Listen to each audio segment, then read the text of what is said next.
Hi everyone, welcome back to my channel. If you're new here, my name is iOLANDE Melody. In this video, I'm going to be discussing 23 mind control and manipulation techniques that are typically used by cults, but can also be used by deceptive individuals. Last week, we discussed points 1 to 14. If you haven't seen that video already, I would recommend highly that you watch part 1 and then come back to this video. So picking up where we left off, we're going to be discussing point 15, which is financial commitment. Achieving increased dependence on the group by burning bridges to the past through the donation of assets. For a lot of cults, it's not just about the want and need to be worshipped. For a lot of cults, one of the main focuses is financial gain for the cult leaders. Now, sometimes this can be very hard to spot because we all need to make money in this society that we live in, and we need money to survive. For some cults, what they will do is rope people in with emotional manipulation and get their unsuspecting victims to devote their entire lives to the cult. Sometimes the cult can use emotional blackmail tactics to gain donations, but that is not the only tactic. There are many methods that these people will use to gain financially from you. I'll give you an example. There are these things called mega churches where you'll have a public speaker preaching the gospel, and there was one example where a man was on the stage saying that your blessings will come to you, but you have to pay into it first. These mega churches host probably around 2,000 audience members at a time, and what will happen is they are manipulated into giving their money under the promise that God will bless them because they're paying money to the cult. In my opinion, spirituality doesn't work like that, and that is a clear form of manipulation. Okay, next one is finger pointing. Creating a false sense of righteousness by pointing to the shortcomings of the outside world. I bet you can think of many examples of this, but this is one of the most common techniques, is constantly looking at the outside world or people who aren't in the cult and having some form of condescending attitude towards these people. The next one is isolation. Again, another very common one. This is probably one of the #1 red flags. Inducing loss of reality by physical separation from family, friends, society, and rational references. If your friends and family are bringing you back to reality, that is unraveling everything that the cult is trying to do.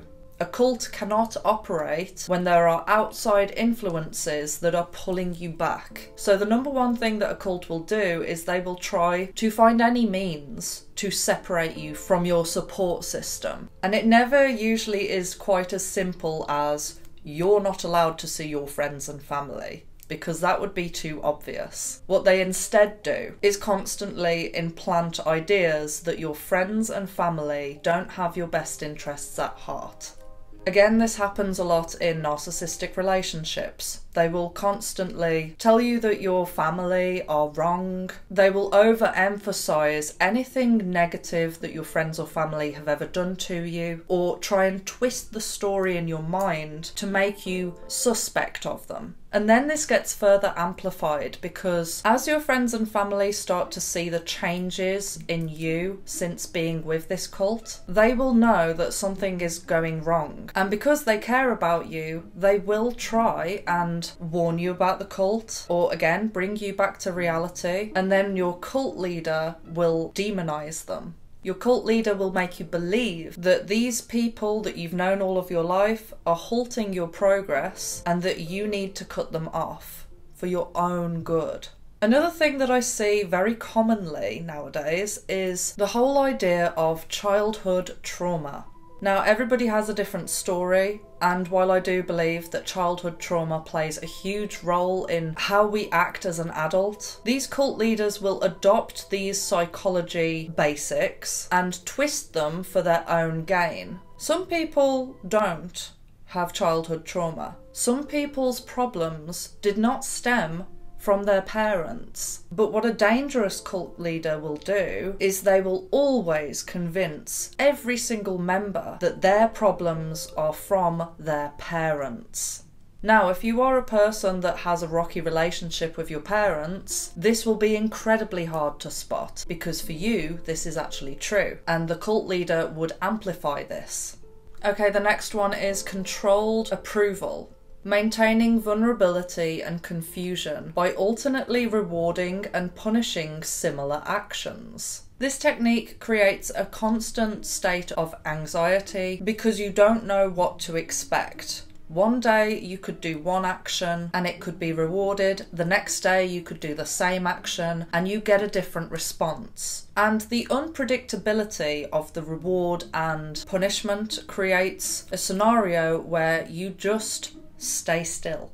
Let me give you an example. Let's say that you're in a room and you've got the cult leader, you, and the members. One of the members questions the cult leader. They say something out of line. That member then gets ostracised, and the cult leader punishes you as well because you did not stick up for them in that moment. Fast forward to a week later, another member questions the cult leader, and in that moment you think, I need to stick up for them. So you speak up and you defend your cult leader. The cult leader then turns to you and humiliates you in front of everyone.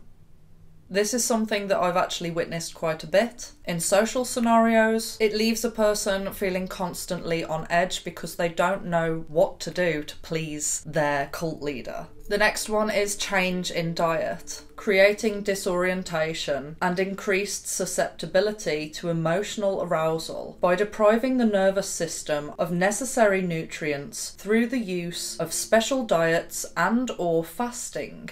Also, applying drugs for these purposes fall in this category.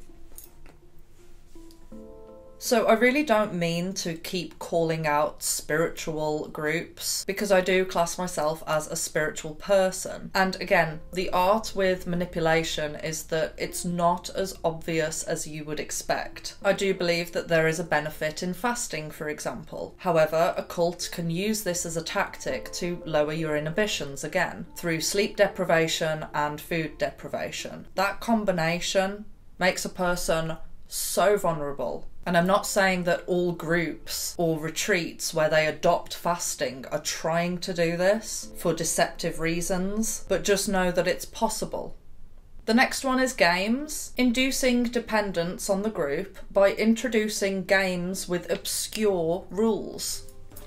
This is probably an extreme example. Not every cult will adopt this tactic. If you've ever seen the film Midsommar, which is actually one of my favourite films, there are a number of obscure games that they play that are clearly designed to lower your inhibitions. But make no mistake, this can be done in a professional setting and can be done very subtly. For example, in certain companies or workplaces, they can create a game for the sole purpose of psychoanalyzing staff members.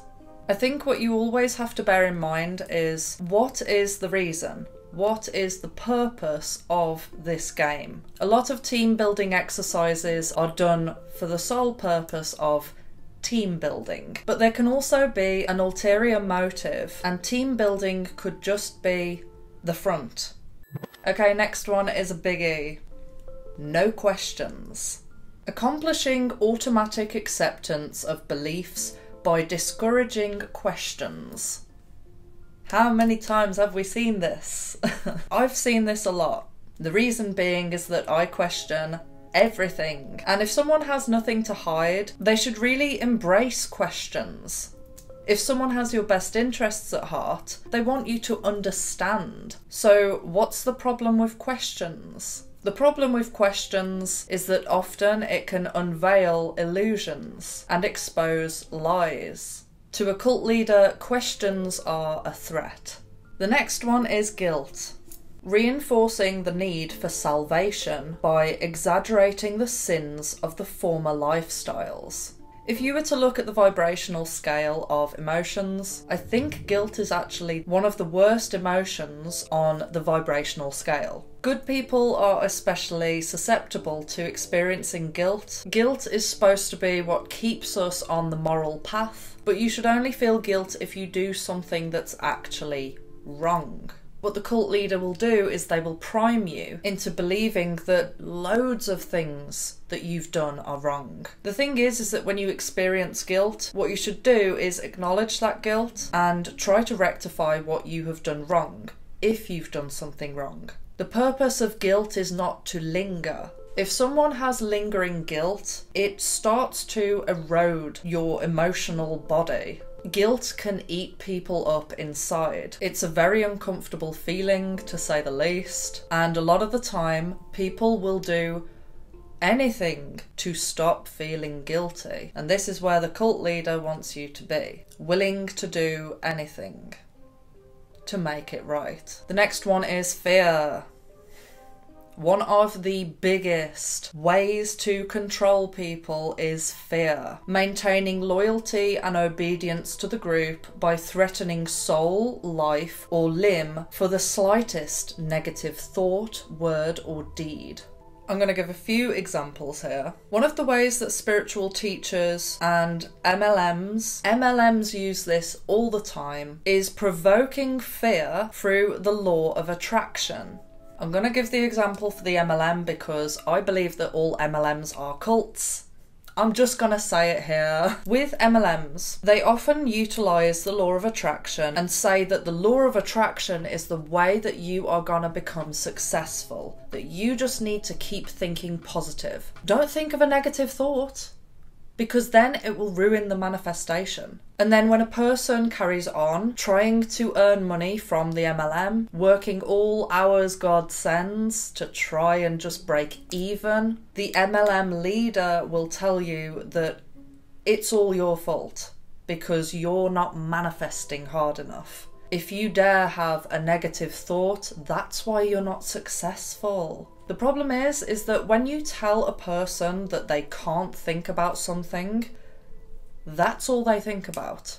So if you tell a person that negative thoughts are actually creating negative realities for that person, and that any little negative thought is going to ruin their life, it causes people to spiral. Another example, which so many people like to demonize, religion. I don't class myself as a religious person, but I do believe in God.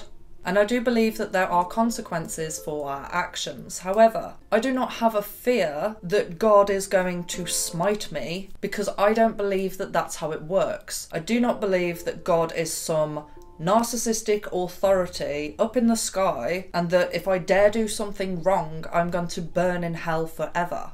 I mean, I do believe that really bad people will burn in hell forever, but I'm not fearful of that happening to me, because I know I'm not a bad person. You know what I mean? My way of spirituality is not based around fear. It's based around goodness and prosperity. There is no fear attached to it. Then there doesn't need to be fear. But if someone is trying to fearmonger you, then I would be suspicious. Okay, that was point 23. But what's also included in this article is 3 principles of re-education. Number 1, repetition. Going through the same subject over and over again until it's known by heart. Number 2, relentless activity. The subjects are never left alone, nor are they given any private time of their own. They are always in activity. Can you say Jehovah?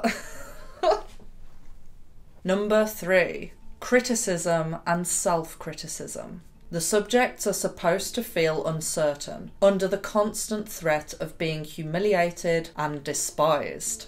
Okay, so I hope that you guys found this video informative. I know that we covered a lot of tactics and it can be hard to remember all of them. Sometimes you might just need to jog your memory. So I am going to put the print screens of this article up on screen now so that you guys can take a print screen and keep this in your folder on your phone or something, because that's what I've done. That way, if you're ever in a situation where you feel like a group is trying to rope you in or a person is trying to rope you in, you can go back to this as a reference, kind of like the blueprint of what to look out for. If there are any tactics that I've missed or anything that you would like to contribute, please comment that down below. If you enjoyed this video, please drop me a like, subscribe and hit the notification bell. Love you, bye!